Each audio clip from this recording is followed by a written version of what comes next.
Hey, hello, fellow younger siblings. And I just wanted to.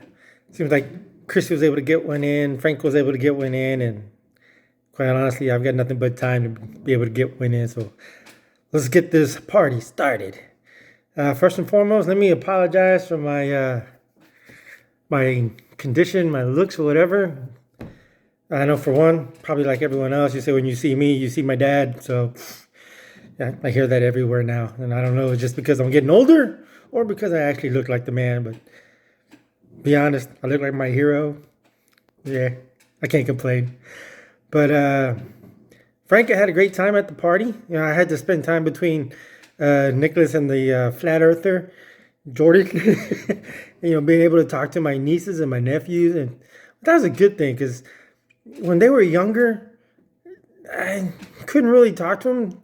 I mean, I could talk to them as kids, but now that they've gotten older, they're just young adults. It's more relatable. Like it's having conversations or talking with them is much more fun now than it was 5 to 10 years ago. Chris, good luck on that dating thing. I understand how that goes, though it wasn't long between or the time between Alice and Andre. There wasn't a long one there, but yeah, I get the whole dating game and how difficult that is, and having to traverse those waters is not something I'm very envious of. Daniel, it was good to see you. Mike, same. Vivian is becoming a little more open in her conversations with me. I don't know if it's because she doesn't see me that much, which might be it. Because I would imagine that she sees Brenda's side of the family a whole lot more, so she may be more open with them and more comfortable. So I don't hold that against her at all. But I'm just glad it's little at a time that she opens up and she talks a little bit more. I'm thankful for that. I appreciate it. But it was good to see everyone.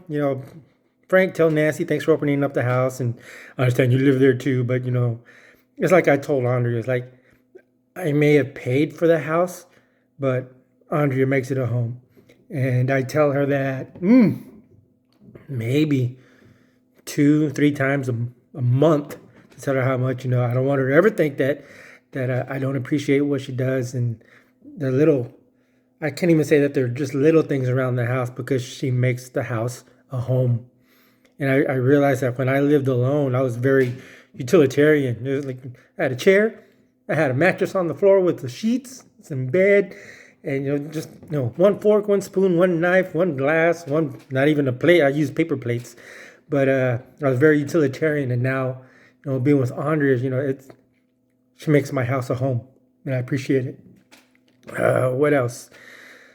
Well, work is taking a change. They blindsided me and let me go about a week ago. And I used a couple of days just to kind of absorb it, take it in, and let it go. And realize, hey, God, or having my conversations with God, hey, that blindsided me. I didn't see it coming. But I was like, okay, well, I'm open to whatever it is that you have ready for me. And I've done all the other things or I figure I'm supposed to, because I'm a generation older than what's expected now. Like ZipRecruiter, Indeed, Blue Recruit, all these ways of getting a job. How do I put it? In my mind, I wish I had gotten, or I wish my first job was something like you, Frank, or Michael, Daniel, all four of you. I wish my job was something where I had to deal with people and create relationships and maintain them. Because when you do so, when you're my age, you become one of those. Hey, I know a guy. Hey, I know a guy. You need something done? Hey, I know a guy. Oh, really? You need that? I know a guy.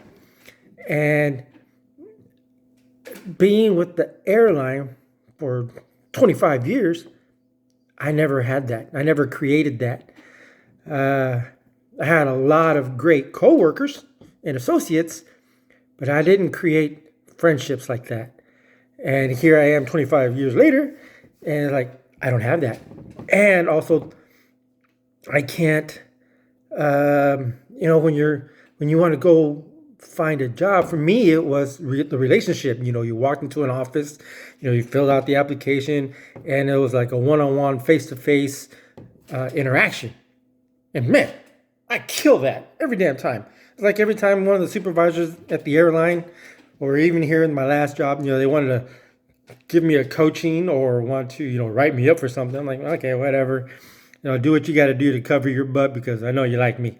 And that was kind of my thing in high school, and I noticed throughout my work life is that I'm likable.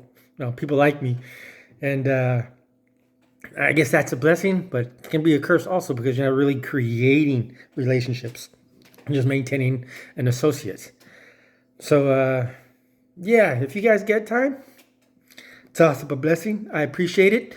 My guardian angel, for that matter, is very happy about not having to work so much. Yeah, because I'm at home. But yeah, I'm sending out applications, putting out that stuff into the world, and we'll see what comes back. I'm sure God has a plan, and I'm just waiting for that door to open or window, whichever one I got to jump or walk through. Chris, I wish I wanted to go up there since I had the time. I wanted to travel over to California, spend time with you, spend time with Luca, watch her soccer game. Because to be honest with all of you guys, I miss that part of the family life. That's why I always wanted to know what's going on with Olivia, what's going on with Bella, what's going on with the kids, what Daniel, what's going on, Vivian. You're gonna start getting into that stuff. It's like I miss that stuff because that was the exciting time for me when it came to Nicholas and Alyssa, when they were playing baseball and softball and karate and stuff like that. I miss that stuff. Their science projects, being part of that. So watching you guys go through that phase of life, I'm jealous and I miss it and want to be a part of it somehow. It's like I even asked my neighbors' kids, hey, when are they having a soccer game or when the flag football? I'm like, I don't give a shit. You tell me, I'm there because I miss it. I miss cheering for the kids, and that part of my life when I was involved in it. And now it's like I'm the grandfather. I've got grandkids, but no relationship with them, and I'm hoping God will interact in that someday and bring that back around, bring that full circle. But little girls that I have 2 doors down that I became my surrogate grandchildren, I find out they're moving. They're moving in May over to Wimberley, which isn't far, but I won't have the almost daily interaction with them. And I'm gonna miss that. So see what else is going on. I can't think of anything else. I'm still blessed to have mom and dad. Dad called and said that they're going to be coming over here tomorrow because Gordo's Ray, Ray's mother-in-law passed away. So Nadia's mom passed away, and they're going to come over here for the rosary and the whole family support thing, which I get from dad, mom and dad. I guess that to me, family is everything. So when family calls, you drop everything. You go. Frank, you can attest to that. You called, you called one time, and I'd gotten to the point where I just turned my phone off at night because nobody ever calls. But Andrea leaves hers on, and Frank, you remember you had to call her because I wouldn't answer. And this is when she came and got me and went through that whole Olivia situation. What was that, a year ago? Maybe a year and a half? I don't know. But I'm glad we haven't had to do that with Bella. I mean, that she's got a truck. And but yeah, when family calls, you drop everything and you go, no matter what. So I see him over here just past 9 minutes, and I don't want to ramble. But I wanted to ask you guys, and I didn't get to at Frank's party, mostly because I was kind of in and outside with the cigar and stuff like that. But love languages. I realized that my love language is touch. Andrea's love language is acts of service. And I never really paid attention to it until maybe a year ago. I'm starting to pay attention. But I was wondering, for you guys in your relationships with your spouse, what is your love language? What is theirs? Does it work, or did you have to learn to make it work? So there, at the 10-minute mark, I didn't want to, but I didn't write everything down before I got to this, or before I started this video. So hey, I love you guys. I look forward to seeing Olivia over at the gristmill, because we do go there maybe once or twice a month. So it'll be good to see her. And we'll wait till after next Wednesday. Love you guys. See you soon. Bye-bye.